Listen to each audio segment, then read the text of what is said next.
แผนกเลี้ยงสัตว์และการประมงแผนกกสิกรรมและสิ่งแวดล้อมแขวงสวรรณเขตสมทบกับภาคส่วนเกี่ยวข้องจากห้องการกสิกรรมและสิ่งแวดล้อมนครไกรสอนผู้วิหารแผนกอุตสาหกรรมและการค้าแขนงอาหารและยาแผนกตำรวจสิ่งแวดล้อมได้ลงกวดการนำเข้าอาหารจากต่างประเทศเพื่อมาจำหน่ายอยู่ตลาดภายในเทศบาลแขวงเป็นต้นแมนผลิตภัณฑ์สัตว์น้ำอาหารแส่แข็งและอาหารทะเลเพื่อกวดหาสารผิดตกค้างโดยเฉพาะสารฟอร์มาลินวิธีการกวดสารผิดตกค้างในครั้งนี้ได้สุ่มกวดอยู่2ตลาดคือตลาดสวรรค์ไซและตลาดสามัคคีไซซึ่งได้เก็บตัวอย่างทั้งหมด9ห้านมีจำนวน15ตัวอย่างคือประเภทกุ้งปลาหมึกตับแส่แข็งม้ามแส่แข็งหัวใจแส่แข็ง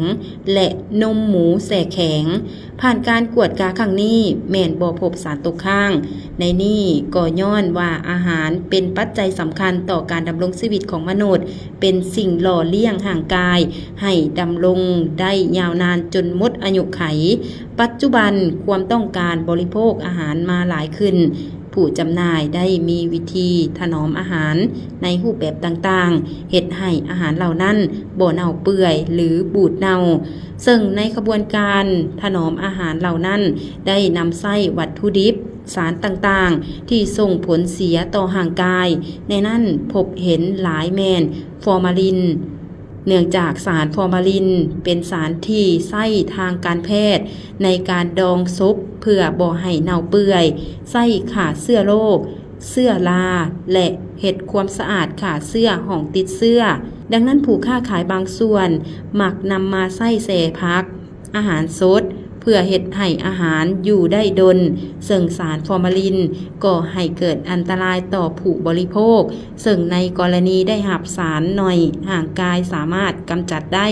แต่หากได้หับในปริมาณหลายหรือมีความเข้มข้นหลายขึ้นฟอร์มาลินจะเปลี่ยนรูปเป็นกรดฟอร์มิก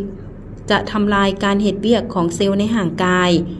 ฟอร์มาลินมีพิษต่อห่างกายสามารถเฮ็ดให้ถึงขั้นเสียชีวิตการลงเคลื่อนไหวของภาคส่วนที่เกี่ยวข้องในครั้งนี้ก็เพื่อปกป้องสิทธิของผู้บริโภคและส่งเสริมความรู้เกี่ยวกับอันตรายที่ปนเปื้อนมากับอาหารให้ผู้ประกอบการและผู้บริโภคเข้าใจ